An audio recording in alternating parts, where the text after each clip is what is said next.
The ramp dropped, and the world exploded. Cold water dragged me under, bullets tore the sea apart, and the beach ahead was nothing but fire and screams. My name doesn't matter. What matters is that I was there, Omaha Beach, June 6, 1944, and somehow, I survived. They told me to keep my head down when the ramp dropped. I did, but I still saw the sky.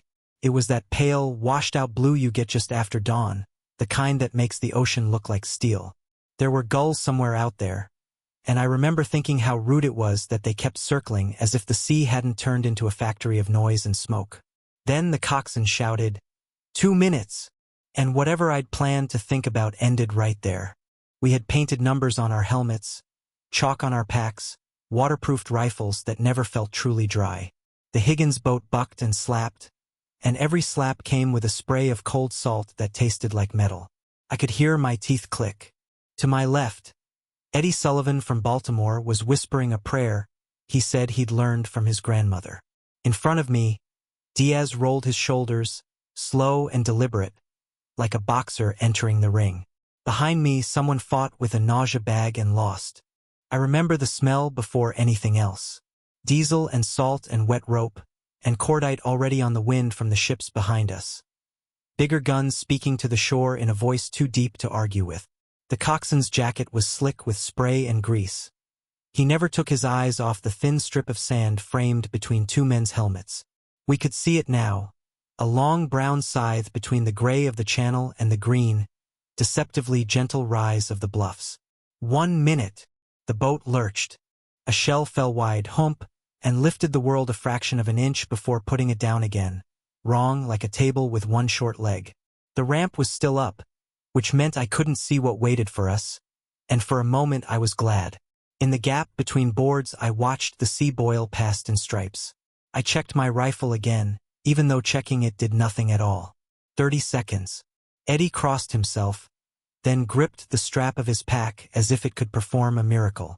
Diaz tilted his head back and smiled in that strange sideways way of his. "We're in it now," he said, and the smile didn't leave his face. The ramp dropped. The world became knives. I didn't so much hear the machine gun as feel it, like someone running a zipper straight through the air. Splinters leapt from the ramp. The man in front of me jerked and went sideways. Diaz stepped into the water and vanished. It was deeper than any of us expected. The coxswain was yelling, "Go! Go! Get off the goddamn boat!" And I went because every part of my body understood that staying was an invitation to die. Cold swallowed me. The water clawed at my chest and throat. My pack tried to drown me the way everyone warned it would. Somehow my boots found the shingle and I fought up, rifle over my head, lungs full of knives. On the ramp to my right, someone was still moving. To my left, no one was. I stumbled and came up again, bent double, a beetle under a magnifying glass. The bullets did not sound like they do in movies. They made the water jump in little angry fists. Fence. Hedgehog. Eddie's voice, ragged somewhere near me. I crawled the last few yards to the shelter of a rusted iron obstacle and pressed my helmet to it like a pilgrim at a shrine. Behind the steel, the world narrowed to the few inches of space where my cheek met my sleeve and the angle of my eyes let me see the beach. Men like dark seeds scattered on a cutting board, the sea tugging at their legs, the tide trying to pull them back into its mouth. We weren't supposed to be here, exactly here. The plan had names for everything. Sectors and landmarks and the neat little clockwork of units unfolding in a precise order. The plan didn't mention the current that shoved our assault boats east. It didn't mention the seawall farther away than the briefing said, or the obstacles packed closer than any of us imagined, or the way the tide would keep eating the beach behind us, bite by bite. It didn't mention the men. Plans never do. Above the sand, the bluffs rose, stained with smoke. Somewhere up there the Germans had their teeth. Concrete bunkers set like molars, machine guns with the patience of saints. They knew where the tide would leave us and where the beach funneled everyone. And they watched, calm and methodical, as the water delivered more of us to the same narrow places. "Move!" Diaz burst up beside me like a man born out of the surf, coughing, eyes wide and very clear. "We gotta move or we drown." Couldn't argue. The water tugged at my calves now. Funny how quick the sea works when it has a mind to. We bolted, hunched over, using the iron obstacle as a starting line. The distance to the next bit of cover looked like 1,000 miles and turned out to be 20 yards. Along the way, Eddie tumbled, got up again, and kept going with the kind of stubbornness only terror can teach. I learned that the beach had a texture. Soft here, packed there, pebbles that rolled under your boots, furrows dug by shells that were gifts if you fell into them and death if you didn't. Every step was a test graded by a teacher who hated you. An explosion lifted sand and men in a perfect gray cone. I flattened. A fragment took my sleeve but not my arm. I thanked whoever was listening and kept moving. Bangalore! Engineers coming through. The shout cracked across the beach like a whip. 2 men dragging a long, jointed tube, Bangalore torpedo, looked as fragile as boys carrying a ladder. They crawled, we crawled. The machine guns kept stitching the edges of the world. The engineers shoved the tube into the razor wire maze that lay like a seaweed tangle between us and the seawall. They yanked the fuse, pressed their faces into the sand, and a moment later the wire sprang into the air in a flurry that looked almost graceful. Go! Diaz didn't wait for permission. None of us did. We punched through the gap like swimmers finding a rip current. All elbows and knees, and the blunt animal need to be somewhere else. Behind us more men came. Ahead of us, the seawall offered its low, cracked promise. I reached it with my lungs on fire and my mouth full of salt. I pressed my helmet into crumbling concrete and tried to hear anything but my heart. For a moment there was the oddest quiet. Not in the sense that things were silent, mortars still fell with that cough and thud rhythm, and the guns chattered above, but in the sense that the little space right in front of my face, which had been full of screaming and the frantic sound of my own thoughts tripping over themselves, suddenly emptied out. That's when I noticed the ants. They were running in frantic lines along the seawall, disturbed from wherever they'd built their tiny home. For some reason that felt important, as if their panic was a mirror of ours and also an argument against it. The ants had seen invasions before. The ants would see them again. "Hey," said Eddie. He touched my shoulder, and I saw both of his hands were shaking. "You alive, Tommy?" "I think so." I checked myself. 10 fingers, 10 toes. A scrape along the jaw, the sleeve ripped where the fragment kissed me. "You, God and my grandmother," he said, "are having an argument about it." Diaz grinned that sideways grin. "We're gonna need to move again. Up there." Eddie glanced at the slope. It looked like a place grass went to die. The bluffs were pocked with holes, and near the top was the dark rectangle of an embrasure, the mouth of a machine gun that had opinions about our future. "Rangers are supposed to hit the points," Diaz said. "Us?" He jerked his chin at the slope. "We find the draws. Get off the beach." The draws. Gaps in the bluffs where roads ran down to the water, funnels, really. The plan said we'd take them and roll inland. The plan didn't lie. It just spoke an optimistic dialect. A lieutenant belly crawled along the seawall, his face a mask of sand and sweat. "You 3, he said, as if he'd been looking for us specifically. "You move on my mark, bound to those stakes, then to the shingle.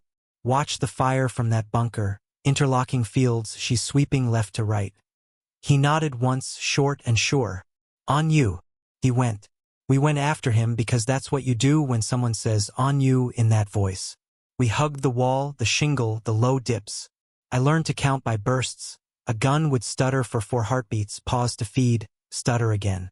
I learned to feel the slope through my sleeves. I learned that fear could be folded into a tiny square and shoved into a pocket until later.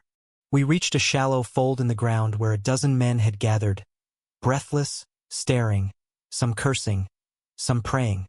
One trying to light a cigarette with hands that wouldn't obey him.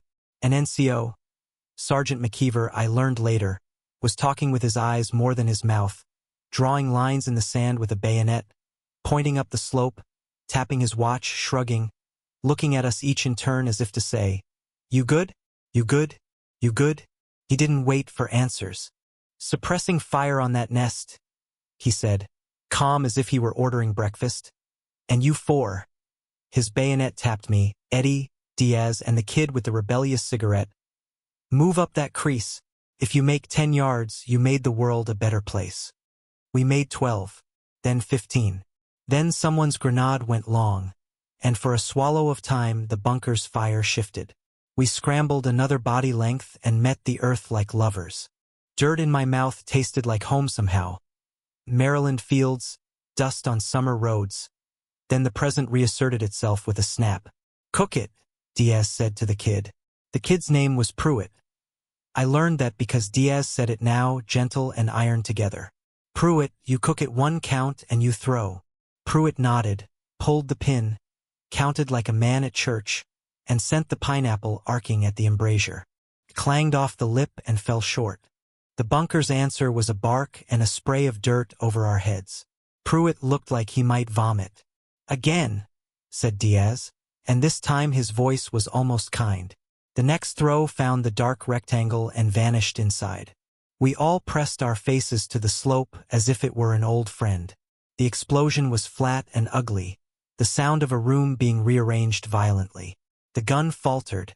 McKeever's shout carried up from below. Up, up, up. We went.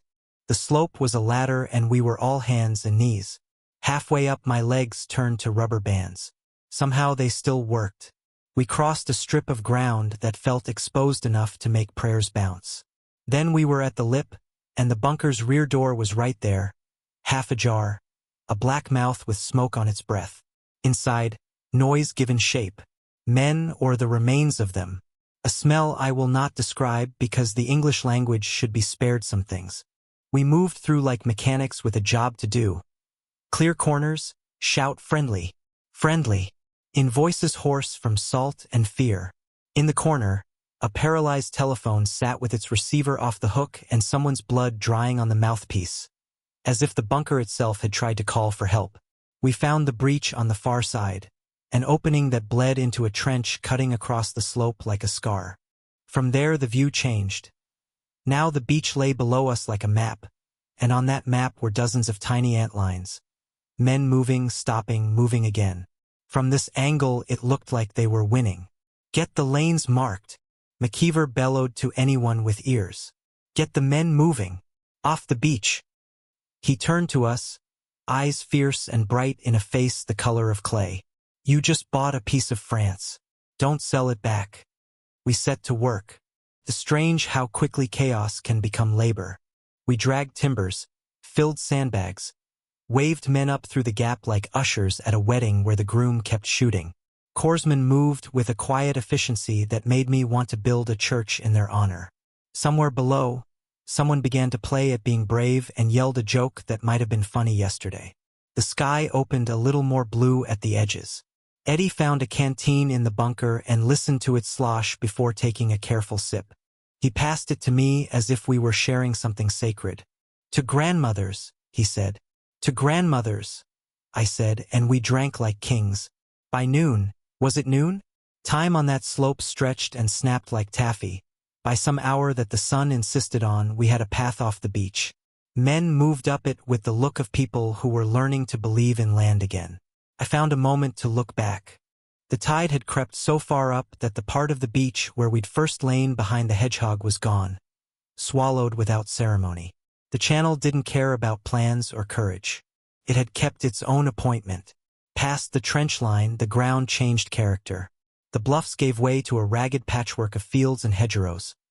Banks of earth topped with thick, tangled hedges. Every 30 yards a separate room with walls that could hide a squad. The landscape forced us to speak quietly, move carefully. A farmhouse crouched in the distance with its doors flung open. Chickens wandered through a disaster they could not name. Somewhere a dog barked twice and then thought better of it. Our first real conversation with a French civilian ran on hand signals and the grammar of eyes. An old man with a cap and a jacket that fit like it had known him since youth stood in his doorway and pointed down the lane, then shook his head, then pointed another way and nodded. He touched 2 fingers to his heart and then to a small wooden cross nailed beside the doorframe. Eddie made the sign back, not his grandmother's prayer, but close enough. The old man smiled and vanished into his house. Reappearing with a jug of cider, he pressed on us as if it were the only weapon he had to contribute. We moved through orchards where the grass was littered with little green apples that popped under our boots.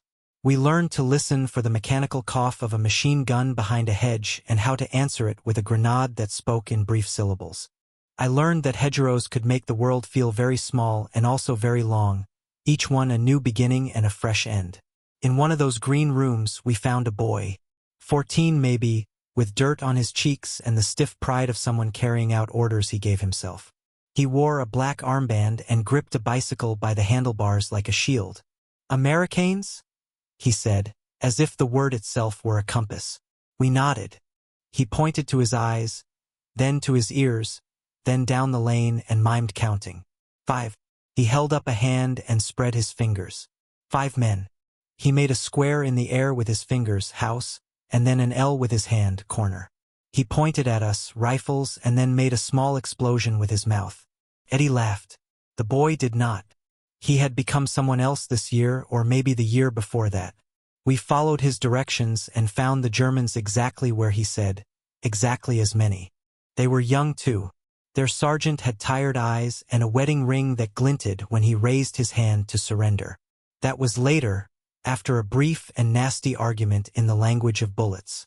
Before that we pressed ourselves to the bank, counted breaths, and moved as one when the signal came. At the end, Diaz checked the sergeant's pockets for a map and found instead a photograph of a woman with a baby on her lap.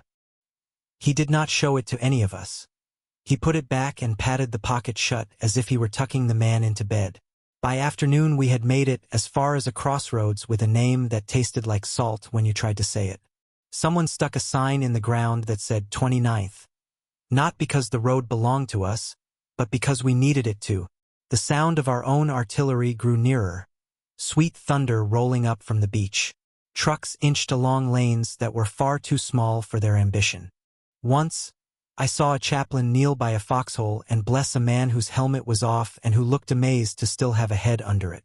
I kept expecting the world to announce the moment we were safe. It never did. Safety is an invention told in past tense. What we had instead was momentum. The steady push of bodies, the hands passing ammunition, the water cans bobbing on straps, the short, sharp yells that made you believe you were exactly where you were supposed to be. Late in the day, I think it was late, the light had shifted from white to something warmer. We stopped beside a hedgerow where the bank had slumped into soft earth and made a seat like a pew. We sat. For the first time since the boat ramp fell, I could hear small sounds again. Bees in the hedge, someone coughing 2 lanes over, a kettle somewhere in a farmhouse beginning to sing, because someone had remembered water and fire and thought to combine them. Diaz took his helmet off and looked at the dent along the rim as if it were a signature. "She held," he said, and kissed the steel. Eddie lay back and stared at the sky. "If I live to be 100, he said, "I'll never get this sand out of my ears." We ate from our packs, hardtack that fought back, cheese that tasted like somebody's feet. It might have been the best meal of my life. "Tommy," Eddie said, after a while, speaking to the hedge as if it were me, "what are you going to tell your kids about today?" It struck me then that he was planning for a world where we had kids, where those kids asked questions, where the answers did not taste like smoke. I looked at my hands, grimy, the cut on my knuckle caked with someone's soil, and tried to imagine them holding a small, clean thing. "I'll tell them," I said slowly, "that I learned how big the ocean is, and how small a man can feel, and how, sometimes, you can carry something bigger than yourself for a little while and set it down in a place that needed it."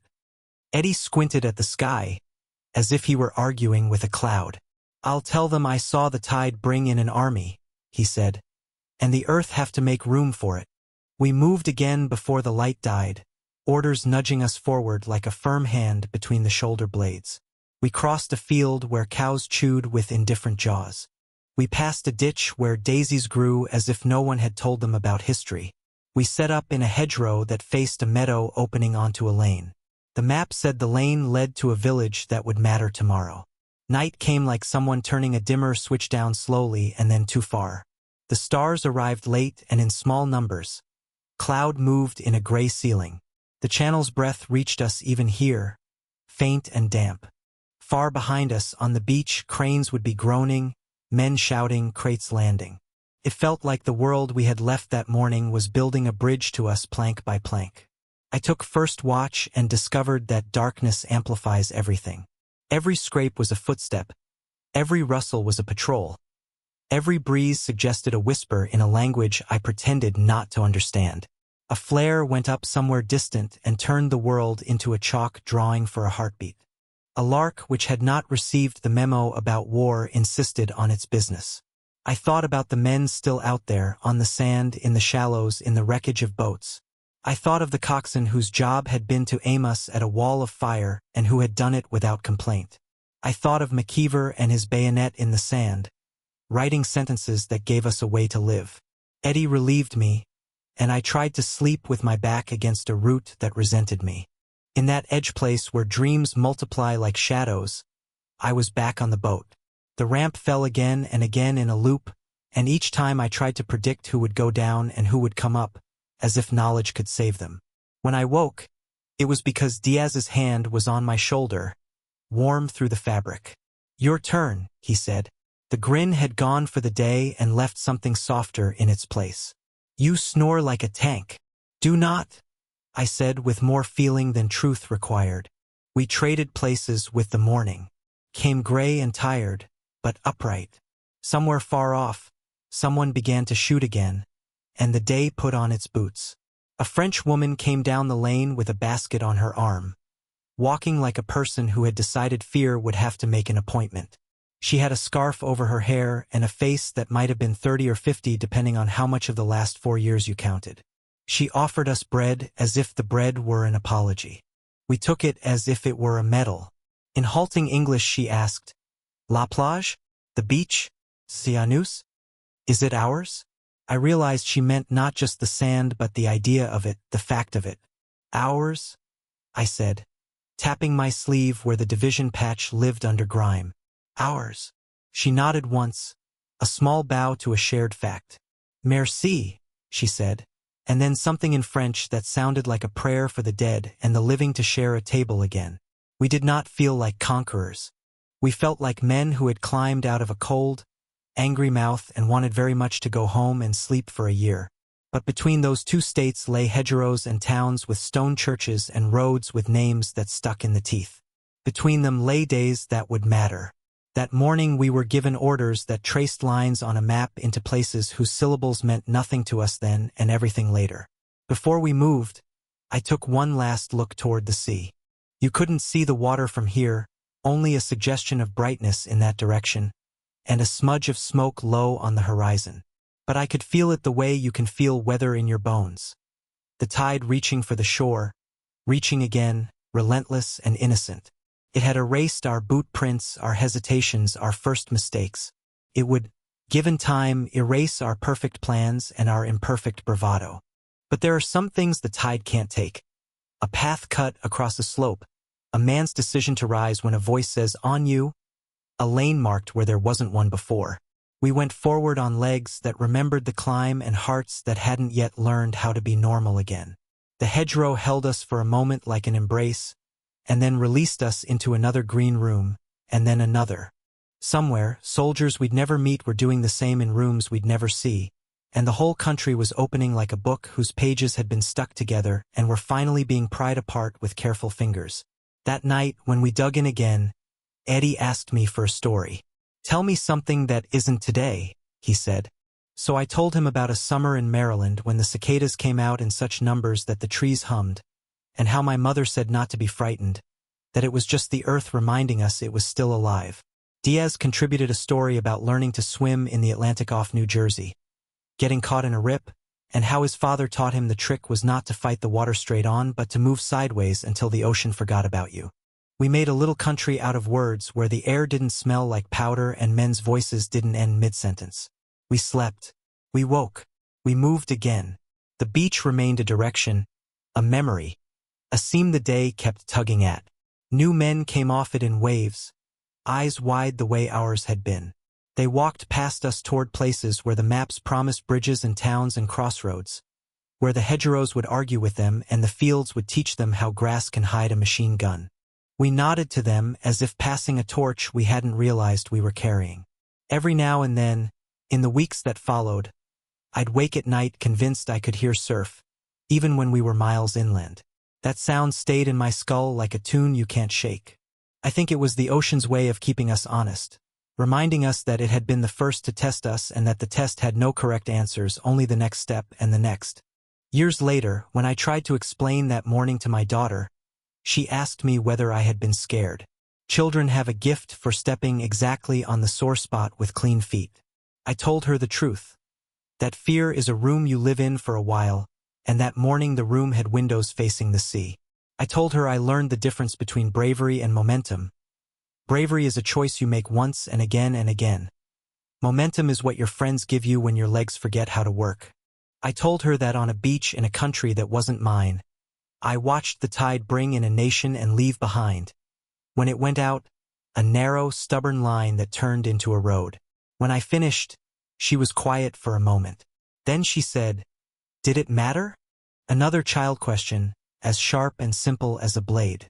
"Yes," I said, and felt the sand in my mouth again, the salt on my tongue, the grit in the hinge of my jaw. Yes, it mattered the way a door matters to a house. It mattered the way the first step matters to a long walk. It mattered the way a breath matters when you've been underwater too long. If you ask me what I remember most, I will tell you this: the taste of the ocean and the sound of ants running along a seawall.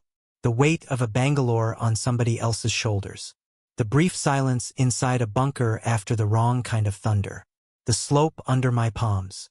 The way the sky carried on as if it had somewhere to be at noon. And the moment, small and ordinary as a breath, when a French woman handed me bread and by doing so told me we had crossed some invisible border between invasion and arrival. We went ashore as numbers and left the beach as names. We carved a path not because we were fearless but because the tide made refusal a kind of drowning.